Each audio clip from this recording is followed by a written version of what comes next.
ഇന്നത്തെ റെസിപ്പി നല്ല സോഫ്റ്റായിട്ടുള്ള വായിലിട്ട് അലിഞ്ഞു പോകുന്ന പോലത്തെ ബ്രെഡ് പുഡിങ്ങാണ്. ആവിയിലാണ് വേവിച്ചിരിക്കുന്നത്. നല്ല സൂപ്പറായിട്ട് കിട്ടിയിട്ടുണ്ട്. ടേസ്റ്റും നല്ല ടേസ്റ്റാണ്. അപ്പം ഞാൻ ഇതിൻ്റെ ഫുൾ വീഡിയോ ലോങ് വീഡിയോസിൽ ഇടുന്നുണ്ട്.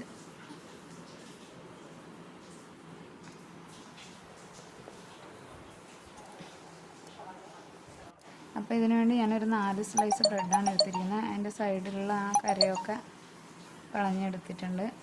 കളഞ്ഞിട്ട് ഒന്ന് മിക്സിയുടെ ജാറിലോട്ട് ഇട്ടു. പിന്നെ ഒരു കുഞ്ഞ് പാത്രത്തിന് ഒരു പാത്രം പഞ്ചസാരയാണ്, ചെറിയ ബൗള്. പിന്നെ 3 മുട്ടയുടെ വെള്ള മാത്രമേ എടുത്തിട്ടുള്ളൂ. മഞ്ഞ രണ്ടാമത്തെ ലെയറിന് വേണ്ടിയാണ്.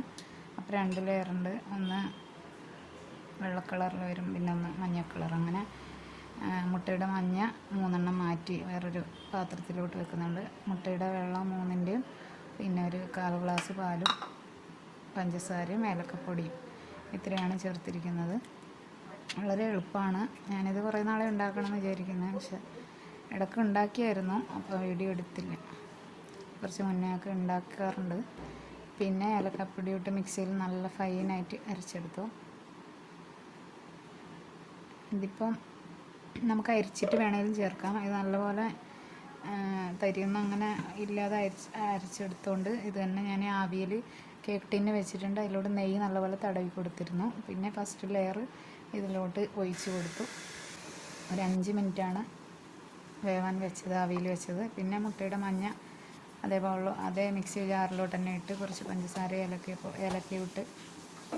ഏലക്കയുടെ തൊണ്ടാണ് ഇട്ടത്. പിന്നെ മഞ്ഞൾപ്പൊടിയും കുറച്ച് ഇട്ടിട്ട് ഇതൊന്ന് മിക്സിയിൽ അടിച്ചെടുക്കുന്നുണ്ട്.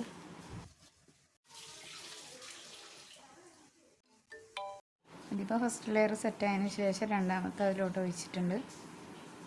എന്നിട്ട് വീണ്ടും 5 മിനിറ്റ് ഒന്ന് അടച്ച് വെച്ച് വേവിച്ചാൽ മതി. നല്ല സൂപ്പറായിട്ടുള്ള എളുപ്പത്തിലുള്ള ബ്രെഡ് വട്ടയപ്പം പുഡിങ് അപ്പോൾ റെഡി ആയിട്ടുണ്ട്.